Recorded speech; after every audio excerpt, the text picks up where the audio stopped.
당연한 것이지만 신앙은 살면서 하나님의 힘을 이용할 수 있는 비결을 배우는 것이 아니라 하나님께 순종하는 것입니다.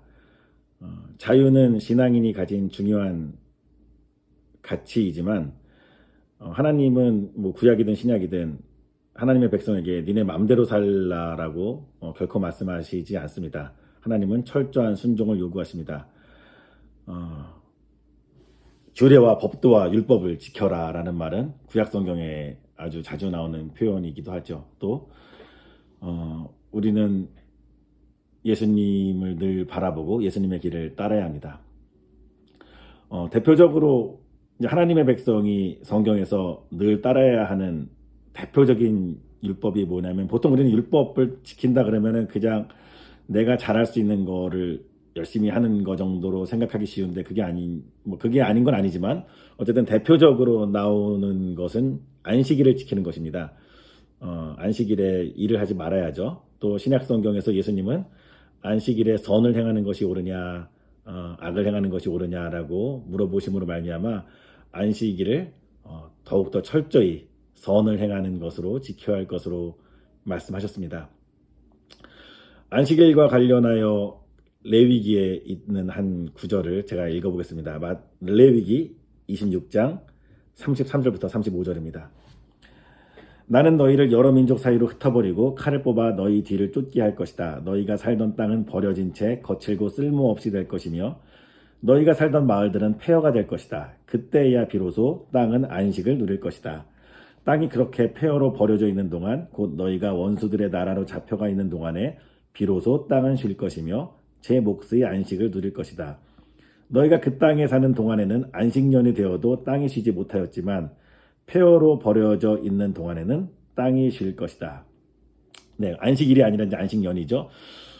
아무튼 그 하나님께서 중요하게 여기시는 안식에 대해서 하나님이 지금 굉장히 충격적인 말씀을 하시는데, 하나님의 백성이 외국으로 포로로 끌려가 있는 동안 오히려 하나님께서 그들에게 선물로 주신 땅이 안식을 누릴 것이라는 말씀입니다. 안식은 결국은 사람을 살리기 위해 있는 것인데,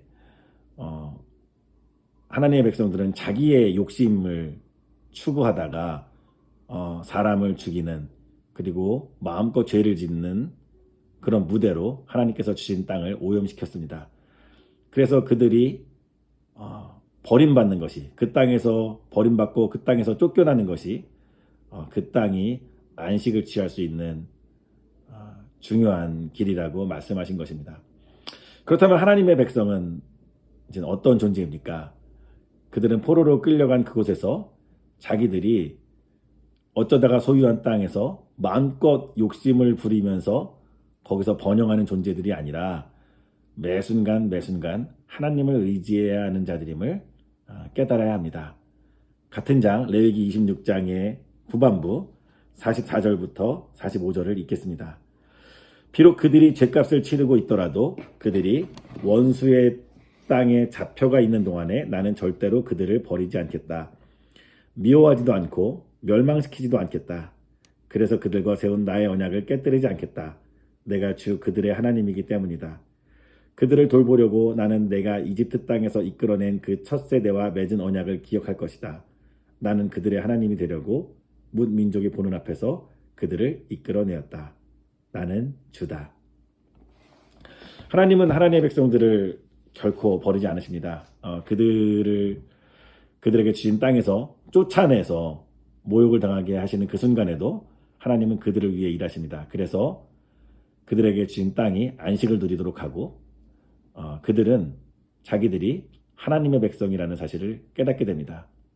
그래서 그들이 쫓겨나 있던, 그들이 다시 낯선 사람들의 눈치를 보면서 살 수밖에 없었던, 그들이 당당하게 살지 못하고 어떻게 보면은 비참하게 다시 살게 되는 그 시기는 그들이 하나님의 백성으로 다시 한번 자기의 모습을 확인하는 과정입니다. 하나님은 하나님의 백성에게 자고 일어났더니 엄청난 많은 것을 안겨주셔서 그것을 가지고 걱정 없이 살게끔 그렇게 인도하시는 분이 아닙니다. 하나님은 어떻게 하나님의 백성을 인도하시냐면 하나님의 백성 아닌 자들이 확실하게 볼 수 있도록 어떤 그 하나님의 백성에게 어떤 남들이 부러워할 만한 어떤 좋은 것을 주시는 방법이 아니라 하나님이 하나님의 백성을 직접 인도하시는 모습을 하나님의 백성 아닌 자, 하나님을 모르는 자들에게 보여주십니다. 또한 하나님의 백성에게도 보여주십니다. 그래서 그들에게 주어진 자산은 딱 하나입니다. 하나님께서 자기의 조상들 그리고 자기들을 직접 인도하신다는 그 목격, 그리고 그것에 대한 증언, 그리고 그것에 대한 믿음, 그것만이 오직 하나님의 백성이 누릴 수 있는 자산입니다. 그리고 그 자산을 누리면서, 즉 이 순간 인도하시는 하나님을 찬양하면서 사는 것이 하나님의 백성의 길입니다. 우리 삶이 좀 안정된 뭐를 좀 확보했으면 좋겠죠. 저도 마찬가지입니다. 하지만 뭐 그 결과는 우리가 알 수 없는 일입니다. 우리가 무엇을 위해 수고했을 때. 하지만 분명히 성경이 증거하는 것은 우리의 구원의 순간에 하나님께서 직접 우리에게 당신의 모습을 드러내 주십니다. 우리를 위하시는 하나님의 모습. 그리고 우리가 비참해지는 그 순간에 하나님께서 우리를 위하여 또한 어딘가에서 우리를 위한 그 무엇을 회복시키시는 그 과정 가운데 있음을 우리는 믿습니다. 여러분의 삶 가운데 하나님께서 지금 일하고 계십니다. 이 믿음으로 하나님을 붙잡으시며 또 함께 또 고통 가운데 있는 자들을 서로 격려하며 살 수 있으면 좋겠습니다.